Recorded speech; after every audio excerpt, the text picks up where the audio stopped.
This is the real problem with Hollywood, folks. Big babies played by big fucking idiots. Whether it's an anti-vax tweet, something coming out about him following an anti-trans organization, or even just the fact that he likes Jordan Peterson, Zachary Levi never fails to piss me off.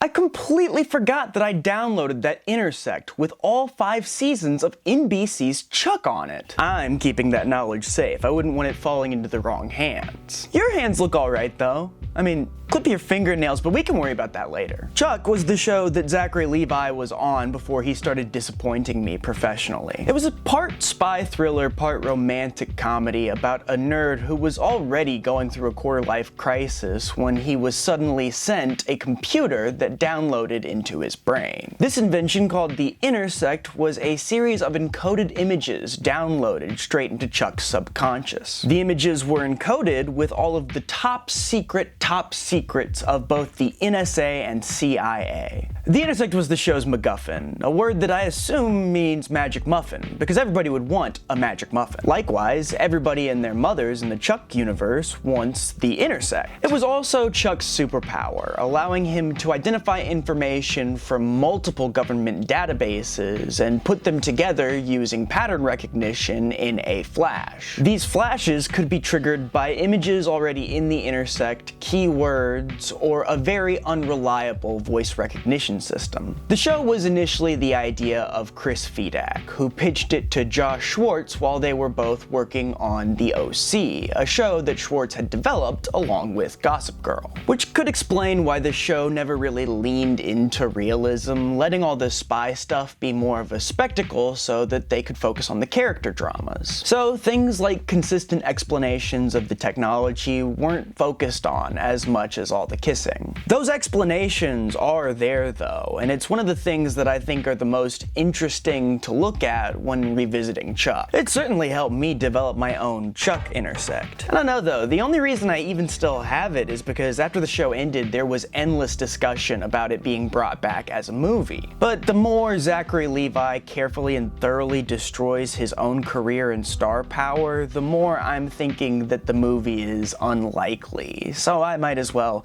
get this thing out of my head. Look at me, a regular Season 1, Season 2 Chuck. Let me tell you guys all about the Intersect, so that I can kind of use you as external hard drive space for all the important stuff while I reboot the version of Windows Vista my brain's running on.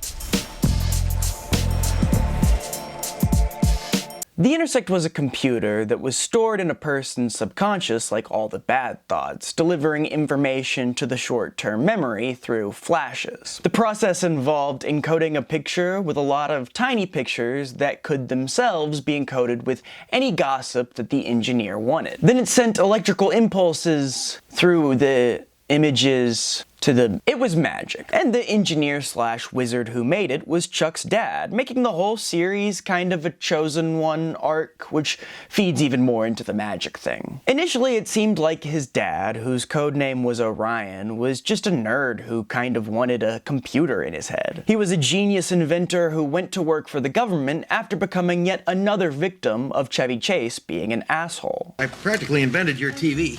Touchscreen technology, that was one of mine.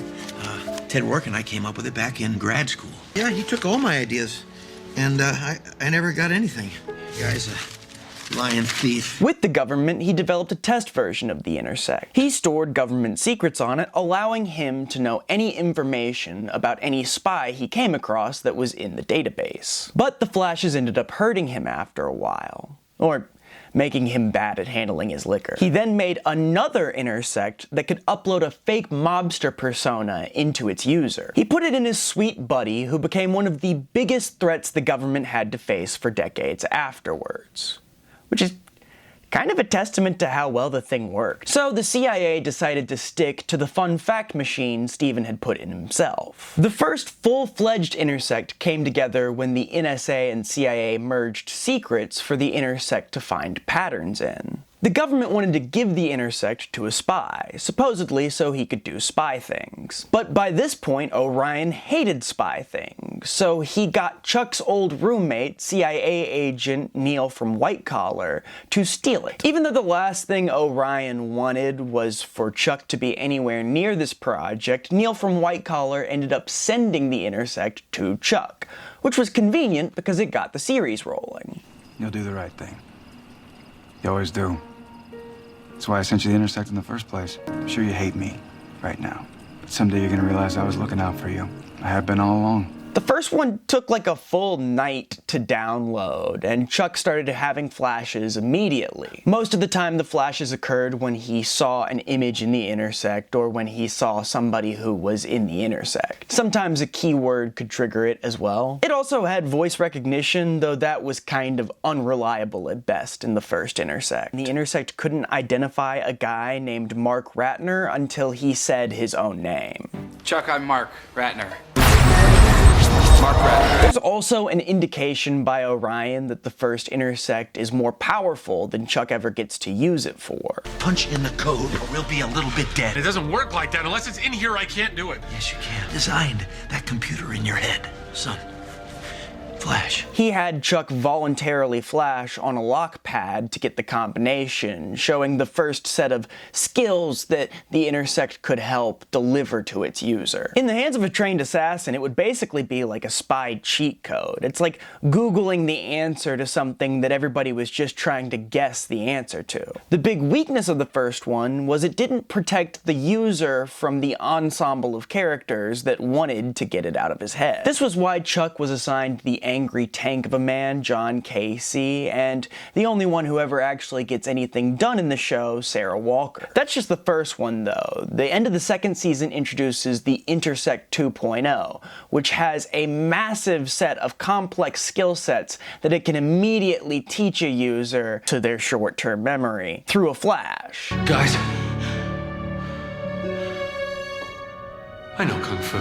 It also had way better voice recognition. The big downfall was that it microwaved your brain much faster, electrifying it every time the user flashed. Eventually, that was going to kill Chuck with headaches until Orion developed the Governor, a watch that manages the electrical impulses in Chuck's brain. He won't beat the wizard allegations. The watch helped Chuck get over some Intersect malfunctions he was suffering the majority of Season 3, and finally gave him a bug-free Intersect, until his mom nullified it with a PSP. Or rather, the program on the PSP, which apparently buried the Intersect in somebody's subconscious, meaning it was still there because Chuck was able to kind of start flashing after he was nullified by the PSP. But it's basically, it erases the Intersect. Every time the program is used, if Chuck wants to use the Intersect again, he had to download a new one. Guys, I know Kung Fu. Again. Although that wasn't uncommon for him, because another limit of the Intersect was you couldn't just update the information that was in your head automatically. Chuck needed to get updates to his Intersect so that he had up-to-date information. And the need for so many uploads wasn't fantastic, because apparently you could get a laced Intersect that just killed you faster than the other Intersect that killed you faster than the other Intersect. The Intersect was basically the coolest technology in the Chuck world, being so sought after that by the time Season 4 rolls around, Chuck is essentially just using the fact that he has it in his head to aura farm people to do what he wants. Allow me, it's not like they're gonna deny the one and only Intersect. Look, I have something irreplaceable in this little head of mine. What are you guys guarding down here that's so important? Me? Its magic muffin status came from the fact that it was both powerful and hard to obtain.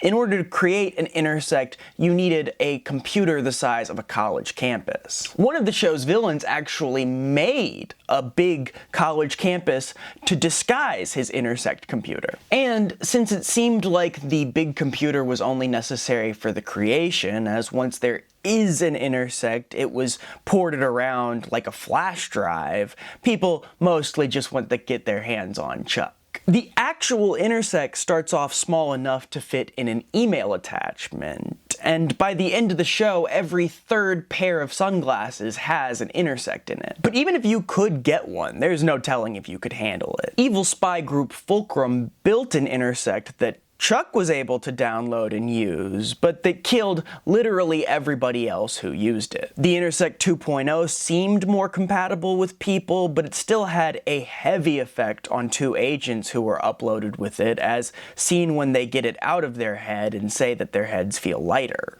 How's it feel? What a relief to have that out of my head. That poor bastard Bartowski. Chuck was essentially one of the only people who could for sure use it, which was demonstrated to Orion when he accidentally uploaded a prototype of the Intersect into Chuck when Chuck was a kid. You're special.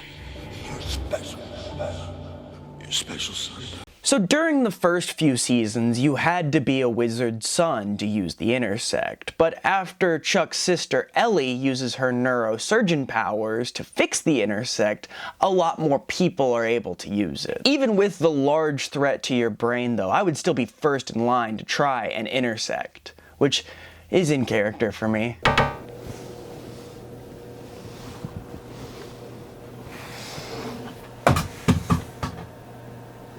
Another. Don't you think you've had enough, little guy? Thank you. Sorry, I didn't mean to upset the ambiance in your Rick and Morty and mirror-themed establishment. I don't even know what I would do with it. I don't live an interesting enough life to justify having a bunch of spy secrets in my head, unless I do and I just don't know it without an Intersect. Mine right now only works when I see Zachary Levi ruining the chances of a Chuck movie, which I guess is more useful in my line of work. But Chuck's allowed him to play guitar and dance and do surgery and so many things that any one of us could have used. Get a little kung fu for when you're around one of those relatives who's always putting you down. Yeah, that's right, I'm talking about you, Uncle Walter, you punk. So was the Intersect a good magic muffin? Well, it was a hit or miss plot point. In the first couple of seasons, it made for a better plot point since Chuck had the Intersect, which everybody wanted, and had no way to defend himself. It's more entertaining when people can't defend themselves. But it worked because the Intersect was a believably desirable plot point that had limits that raised the stakes. There was also far more secrecy to it in the beginning, when Chuck was still figuring out why he was sent the Intersect and how close he actually was to its creation. The first two seasons built off this idea that Chuck was specifically good at using the Intersect because he came up with creative solutions to problems, like when he used porn to defuse that bomb in the pilot. He's searching for porn. You did it. And at first, Chuck was driven by the struggle between wanting to use it to help people by going on missions with Sarah and Casey, and wanting to get rid of it because it put a huge target on his back. A target even Sugar Bear almost took a shot at. Sugar Bear? The 2.0 became a little bit harder to invest in, even though it was cooler. It was harder to invest in the Intersect as a threat to Chuck's life because Chuck actually wanted the Intersect 2.0 in his head and wanted to be a spy, and he could use the 2.0 to defend himself against anybody who wanted it for themselves, which didn't really happen unless it was disabled. Which leads me to my next point. The Intersect was so powerful in seasons 3, 4, and 5 that whenever the show needed to up the stakes, they had to find a way to disable it. Something that was originally impossible to do, which was why the whole show was happening the way it was. Chuck wanted it out of his head, but nobody could get it out of his head. To get the Intersect out of Chuck the first time, Orion essentially had to create another Intersect that had reverse encoded images that undownloaded the Intersect. The first time disabling the Intersect was used as a plot point was the best, because it was a malfunction of the Intersect that remained through the rest of the series that Chuck had to learn to get over. He basically first started having trouble flashing because he had nobody to talk to about his spy life. Emotions were a consistent weakness of the Intersect 2.0, and Chuck and his team had no idea how to handle it at first, leading to Chuck not being able to flash in a few episodes in the middle of season season 3. He ended up telling his best friend Morgan his secret in order to use him as extra hard drive space for all his emotions. And then he was able to flash again. But the problem the Intersect caused didn't just get fixed, it moved the story forward with how it was fixed. I also thought the following arc where Chuck needed the governor made sense, though I was a little less fond of it after the immediately preceding arc with Morgan. I guess not immediately preceding, same season though. But to be fair to the creators of the show, season 3 is also when Chuck started not really knowing whether or not it was going to be brought back, like twice a season. Season 3, they only thought they were getting brought back for 13 episodes, it was extended. The same thing happened in season 4 until in season 5 they were finally only brought back for 13 episodes. So if these arcs felt more rushed and repetitive, it was probably a result of the fact that the creators never knew when they were going to be ending the show, had a certain place they wanted to take Chuck, but also wanted him to have the Intersect for other stories. So they basically just kept taking it away and giving it back. The season 3 arc with the governor was the first one of the show being brought back without really knowing it was going to get brought back. But the series set up the Intersect taking a toll on the user in the season 2 finale with Orion. And the governor was a cool symbol of how Chuck was growing. During the early seasons, Chuck wore this digital watch with a tracer in it so that Casey and Sarah could go waste time finding the watch, which Chuck had usually lost. Switching that out with a watch that allowed Chuck to take care of himself was cool symbolism. When the villain of the season, Shaw, took the watch was when I really started having trouble with Chuck not being able to flash. Cause Shaw downloaded his own Intersect and he could use it no problem, but he stole the governor anyways because he would eventually have a problem, except we find out later he doesn't really eventually have a problem either. And then Chuck is unable to flash and goes through this whole thing when he's fighting Shaw in the finale where he realizes he's special. You're special. You're special. You're special, son. And can still flash, but then he has the governor anyways. And then in season 4, they introduced the PSP that suppressed the Intersect, and once that program came in, all the mystique was lost. Now everybody had access to this Intersect suppression program that they could use A, anytime anyone else downloaded an Intersect, and B, anytime the plot needed Chuck not to have an Intersect. Now everybody's got one and suppressed one, and Chuck's gotten and suppressed one like a bazillion times. I don't know how his brain isn't mush at this point. Because again, the Intersect's not gone when the suppression device is used. It's in there and suppressed. And they also forgot about the governor. Granted, like I said, in season 4, Chuck's sister worked on the Intersect to make it more compatible with a normal human brain. But even then, all the problems that the people who get Intersects complain about are things that the governor was designed to fix. In season 5, Morgan and Sarah both get bad Intersects. But the reason the Intersect is bad is because every time they use it, the flash damages their brain. And the show treated this like it was unfixable and had Chuck still wearing the governor all throughout the season. He never thought maybe just let them try it on once to see. Even though, even with the Intersect, I think he's technically the only one who shouldn't need it, because he's the son of the wizard who made it. And he's special. You're special. You're special.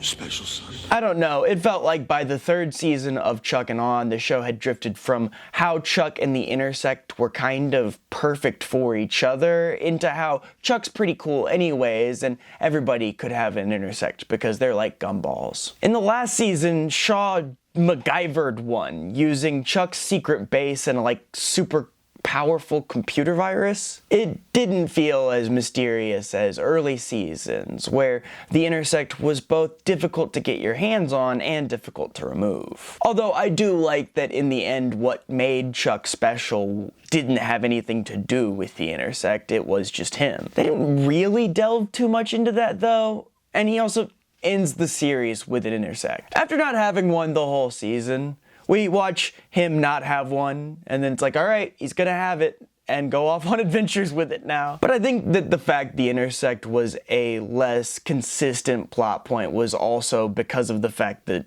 season 3 and onwards focuses more on the character dramas and relationships. It had more big bads who were tied to the main characters and had all these dramas and secrets and stuff that just became the meat of the episodes rather than Chuck having the Intersect. Although I guess it counts as an Intersect plot point that Volkov, the main bad guy of season 4, was actually a guy with an Intersect. He was Orion's buddy I talked about earlier. But in that case, the Intersect itself was less of a plot point and more of a reveal. It explained more how the story ended than why it played out the way it did. And it was an interesting expansion on the idea of the Intersect. I wish they had done more of that instead of taking it out of Chuck. Like watching Danny Phantom get new powers or Ben 10 get new aliens. I think it would be fun to see what the writers could come up with for giving Chuck new ways to use the Intersect. I don't need to see everybody on the planet Earth use it. That just makes me jealous. However, the Intersect as an episodic superpower only got better as the series progressed. I'll admit I was already hooked on the season 1 and 2 Intersect with the normal flashes. I used to walk around my school trying to do the Intersect face, that he does. It's nausea meets constipation. This is the part where I feel like a punchline about me being bullied would go, but honestly I think my classmates just thought I had seeing problems. Or maybe they thought I had an Intersect and knew Kung Fu. But I was envious of Chuck's main superpower in those first couple of seasons, being allowed on spy missions with no experience. Sometimes the Intersect even had like cool theme music for situations, like sexy spy music for this older spy, or Duran Duran for this mobster. But the 2.0 always looked like the most fun. They came up with tons of fun skill sets for Chuck to use, and the flashes became more on command as the series progressed. The standard weakness from it, other than it being disabled every 5 episodes, was that it didn't really work when Chuck was overwhelmed. Since Chuck's main character trait was being overwhelmed, this made for interesting plot points and tension during heightened stories. But even when the writers just resorted to throwing a couple of kung fu scenes in an episode, it was always fun. Though part of that was Chuck's personality. I didn't have nearly as much fun in season 5 watching other people use it. Chuck just had the most qualities of an entertaining superhero. He had fun with the adventures and got excited with the powers, but he also felt the responsibility of it all and the tension to protect the people around him. He was impressed by the Intersect, but never too full of himself. Although I don't think he's the only fictional character who could have ever used the Intersect. I'm actually kind of surprised that a plot device like the Intersect has not been ported over into more stories. Granted, I know Chuck didn't invent the concept. One example off the top of my head is that in Power Rangers, when they morph, they're basically uploaded with the ability to fight and control the Zords. I've always got an eye out for Intersect-like concepts though, and I don't feel like I see many. The only reason I felt like it worked best with Chuck on the show was because he was the most entertaining character using it. Shaw and Sarah were both already fine at fighting and spying without the Intersect, and Morgan turned into an angry douche almost immediately, though that was technically like a bad, evil Intersect. It's a concept I'll always be impressed by though, and will find myself coming back to wanting in like other movies and TV shows. Like I wish Iron Man had put one in his head so that a villain could think they got him with his suit off and his pants down and he just kung fu's them in the face. Anyways, point is, if you ever meet any of the writers of Chuck, you should shake their hands. Tell them they did a good job. Give them a little pat if they want one.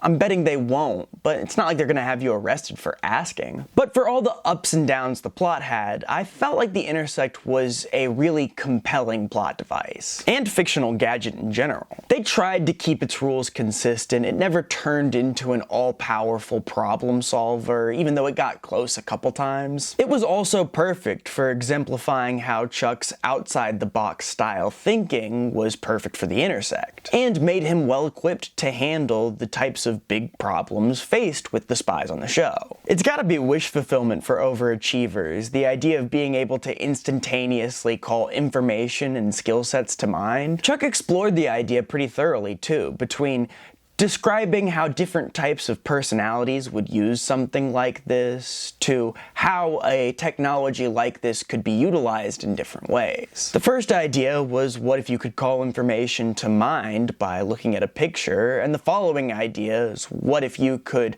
learn a skill set in an instant, and what if you could have a whole personality uploaded into your brain? Felt like good natural extensions of their original idea. I definitely want one, but I think I want one before it becomes like a technology that's mass-produced. I always thought I'd want an AI, and then AI came out everywhere, and I was like, oh, that doesn't feel like Jarvis. So I don't believe anybody like Google or the government or McDonald's would release an Intersect-like device that would do anything but fry your brain into a Season 5 Morgan. They'll never release anything meant to make us less docile. That's why I was wondering, could you guys make me an Intersect?